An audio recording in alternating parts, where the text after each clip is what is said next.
नमस्कार दोस्तों, मैं हूं वंदना भारती और आप देख रहे हैं कमोडिटी इनसाइट्स, वो भी 11 अगस्त का ये मिड डे एडिशन है। आज क्या क्या शामिल करेंगे इसकी चर्चा में, इसमें आज शामिल करेंगे कि गोल्ड का ऑप्शन चेन देखना जरूरी है, सिल्वर का भी देखना जरूरी है। न्यू पोजीशंस बने हैं, आपसे मुझे शेयर करना है। इसके बाद हम गोल्ड और सिल्वर ईटीएफ की बात करेंगे, टेक्निकल लेवल्स की बात करेंगे। इसको रिस्पेक्ट करिएगा क्योंकि ऑलरेडी यहाँ पे अपसाइड है, लेकिन बीच बीच में कहाँ कहाँ आपको करेक्शन मिलेगा और वो कहाँ कहाँ एंट्री का मौका है, यहाँ पे ये भी चर्चा करेंगे। बेस मेटल में एक अपसाइड की मूवमेंट है, लेकिन कौन सी कमोडिटी में क्लैरिटी ज्यादा है, ये रहेगी चर्चा। नेचुरल गैस पे मैं सोच रही थी स्पेशल एक एपिसोड बनाने का, टाइम की कमी है लेकिन उसे हम जरूर यहाँ पे कवर करते हुए नजर आएंगे। और साथ में ग्वार पे होगी चर्चा इस काउंटर में।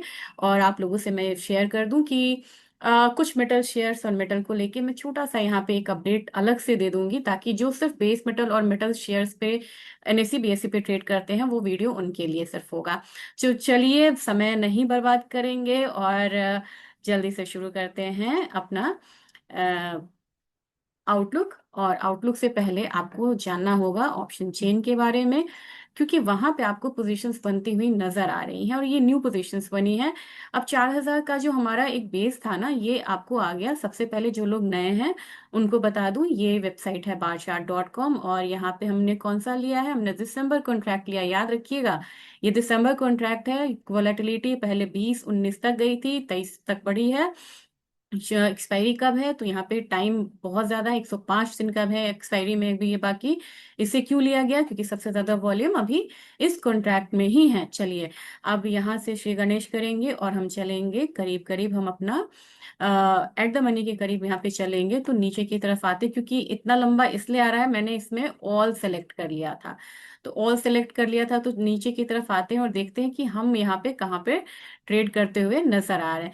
जब मैंने ऑल किया तो मुझे ना ज्यादा यहाँ पे मतलब पोजीशंस का यहाँ पे पता चला। तो अब आपको यहाँ पे ट्रेडिंग कहाँ पे हो रही है, हम ऑलरेडी ऊपर की तरफ जाते हुए दिखाई दे रहे हैं।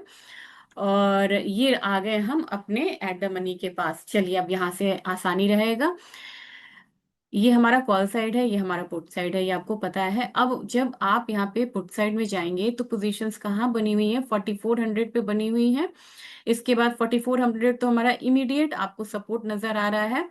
जब आप मेजर देखेंगे तो आपको 4300 के करीब है, यानी कि अभी के फॉल में गोल्ड कहाँ तक गिर सकता है, 4300 तक गिर सकता है। इसने लो हायर लोज बनाने शुरू कर दिए। 4300 के बाद अब आपको कहाँ पे मिलेगा, ये ज्यादा नहीं, आप यहाँ पे जितना भी डिक्लाइन में जाएंगे आपको बहुत ज्यादा नहीं है, 4200 है।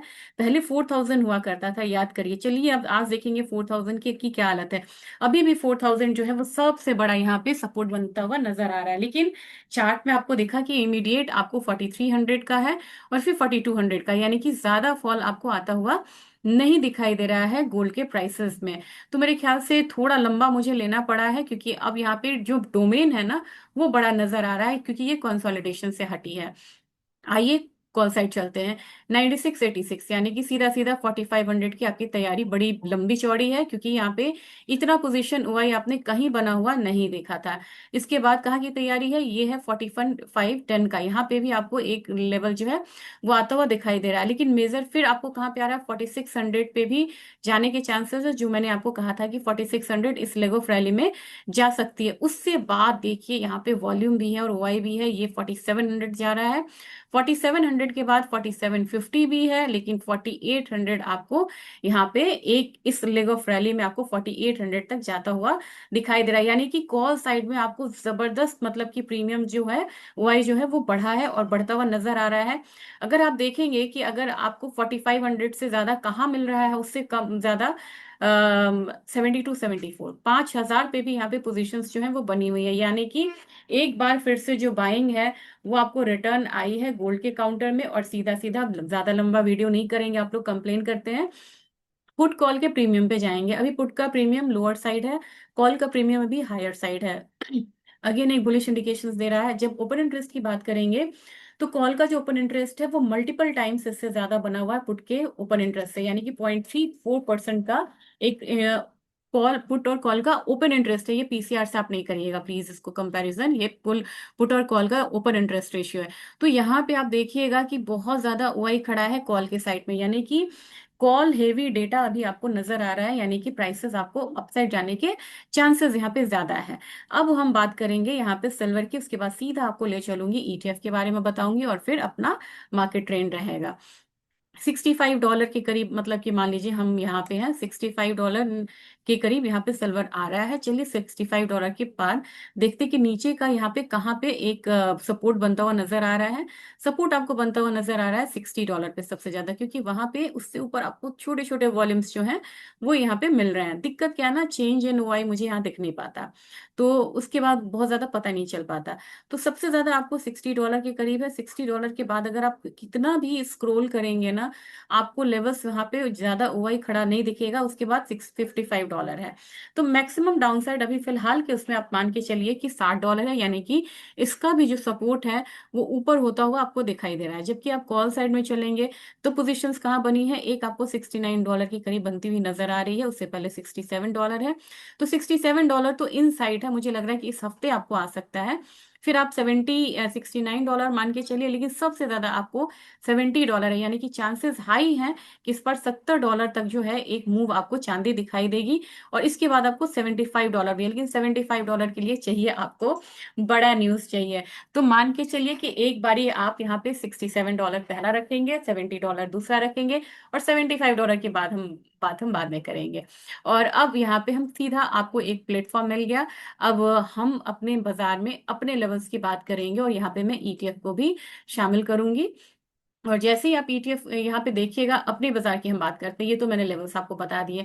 अब एक करेक्शन आपको आता हुआ दिख रहा है, तो इंट्राडे के हिसाब से अब आपको यहाँ पे बाइंग में फिलहाल मतलब कि थोड़ा सा वेट करना पड़ेगा, और करेक्शन का वेट करना पड़ेगा। ये गैप फिल होना चाहिए, 1,53,200 आना चाहिए गोल्ड को। तो अगर आपको मतलब कि किसी को मतलब मोमेंटम करना है तो उनके लिए डाउन साइड है, लेकिन किसी को यहाँ पे पोजिशनल बाइंग करनी है तो इस लेवल का इस्तेमाल आप कर सकते हैं बाइंग के लिए। अपसाइड मोमेंटम आपको रहेगा कितने का, 1,55,000 का ही रहेगा। लेकिन कितना बढ़िया ट्रेंड होता है जब आप ये ड्रॉ कर लेते हैं रिट्रेसमेंट।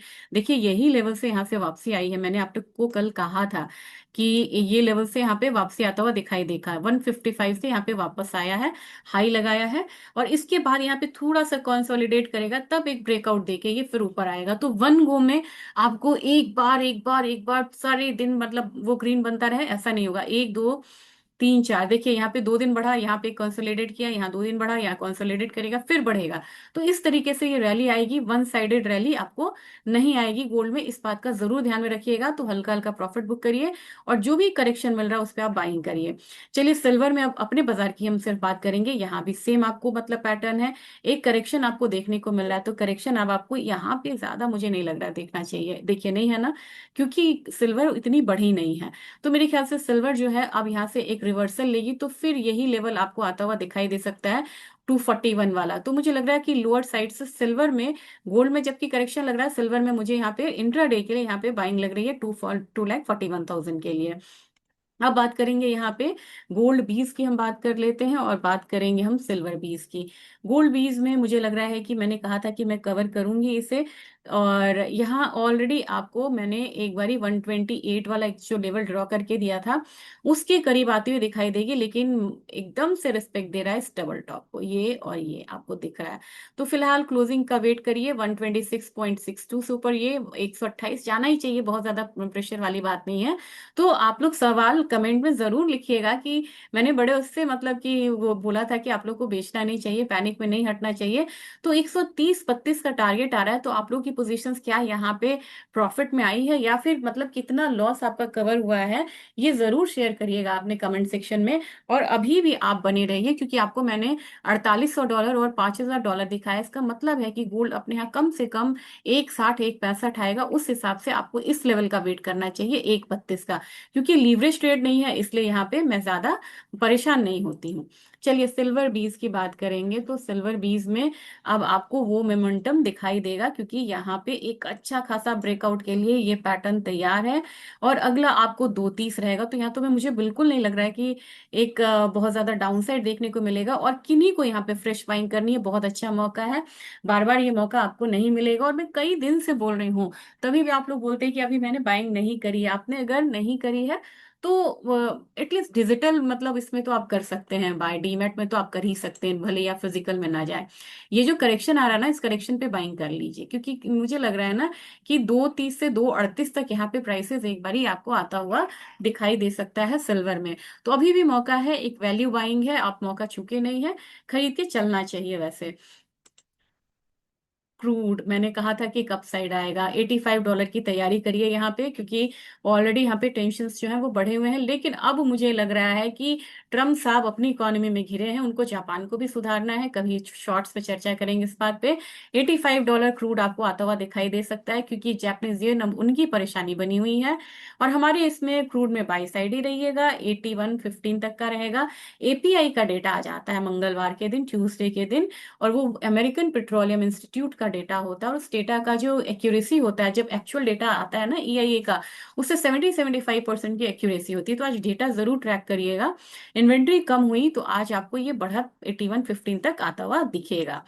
अब बात करेंगे नेचुरल गैस की। नेचुरल गैस में थोड़ी सी डिमांड तो यहाँ पे बढ़ी है, और एक कंसोलिडेशन लेते हुए ये बढ़ता हुआ आ सकता है $2.85 तक। ये देखिए, ये रेजिस्टेंस है इसका, 2.8 तोड़ेगा तब जाके एक अपसाइड दिखाएगा। हमारे यहाँ जो भी था वो कवर होता हुआ दिखा है। तो कोशिश करिए कि 268.7 से ऊपर जब आता है ना, तो धीरे धीरे ये कमोडिटी बढ़ेगी। पहला 271 और दूसरा 275, बस इतना ही लेके चलेंगे, इसमें हम ज्यादा लेके नहीं चलेंगे। आप बोलते हैं कि स्टॉप लॉस के लिए जरूर बताया करिए, बताना भी चाहिए। एटलीस्ट आपको 263 का, यहाँ पे 262 का स्टॉप लॉस बनेगा। लेकिन बाइंग थोड़ा कंफर्मेशन आने दीजिए, 269 से ऊपर करिए, फिर आपको ये लेवल मिलेगा 275 वाला। लेकिन 5-6-7 रुपए से ज्यादा की मूव फिलहाल इसमें बनती हुई नजर नहीं आ रही है। एल्यूमिनियम रुकने दीजिए, अब यहाँ पे एक फॉल जो है वो आता हुआ दिखाई दे रहा है। मैंने इस मॉर्निंग में भी कहा था कि अब आपको यहाँ पे एक बार प्रॉफिट बुक करके निकलना चाहिए। जिंक एक अच्छी कमोडिटी है, लेकिन यहाँ पे अब आपको एक रेजिस्टेंस मुझे लग रहा है फिर से बनाएगा, 397 आता है, निकलिए। जबकि कॉपर में मैंने आपको कहा था 1385 तक प्राइसेस आने चाहिए। 1384.5 लगा के 8 लगा के है, यानी कि 20 पैसे से मेरा जो अपसाइड टारगेट है वो रह रहा है। लेकिन एटलीस्ट आपको यहाँ पे निकलना चाहिए। 1388 आए, निकलिए, क्योंकि यहाँ पे एक रैली स्ट्रेच होती हुई दिखाई दे रही है। थोड़ा सा एग्री काउंटर करेंगे, कल मेरे से रह गया था, कल व्यस्तता थी बहुत ज्यादा, तो मैं मिड एडिशन डिटेल में नहीं दे पाई। 20,700 तक मुझे लग रहा है कि ये गिरावट रहेगी, क्योंकि अपना जो जीरा का एक्सपोर्ट है ना वो कम है, टर्मरिक का भी एक्सपोर्ट कम है, धनिया का भी एक्सपोर्ट कम है। तो ये अपने लोकल फैक्टर से भाग रही है कमोडिटी। तो मुझे लग रहा है कि 20,350 तक एक बार टर्मरिक नीचे आ सकता है। जबकि धनिया में अभी अब आपको थोड़ा सा अपसाइड आएगा, तो वही 18,000 को धनिया चेज करता हुआ चलेगा। जबकि यहाँ पे ग्वार में देखा जाए तो ग्वार में मुझे लग रहा है कि एक कल तो गिरावट आई थी, लेकिन फिर से ऊपर जाके वही 12,150 का लेवल आता हुआ दिखाई देगा। जबकि ग्वार सीड में 6,400 तो नहीं अभी फिलहाल कहेंगे, कल का हाई ही इसका रेजिस्टेंस बन रहा है। तो 6,300 तक मुझे लग रहा है एक अपसाइड जो है ग्वार सीड में भी आता हुआ दिखाई देगा। जबकि कैस्टर सीड में एक्सपोर्ट डिमांड अच्छी बनी है। बाकी में मतलब मसालों में ना इतनी डिमांड बन ही नहीं पा रही है, पता नहीं क्यों। 7,300 तक मुझे वैसे कैस्टर लग रहा है कि आता हुआ दिखाई देना चाहिए। तो ये आज का अपडेट था। होप सो आप लोगों को अच्छा लगा होगा, और अच्छा लगे तो इससे ज्यादा से ज्यादा शेयर जरूर करिएगा, और मिड डे एडिशन जरूर देखा करिए, स्किप मत करिए, क्योंकि इसमें मैं थोड़ा डिटेल्स में आपको बताती हूँ कि पोजीशंस क्या और कैसे बन रही है। Thank you.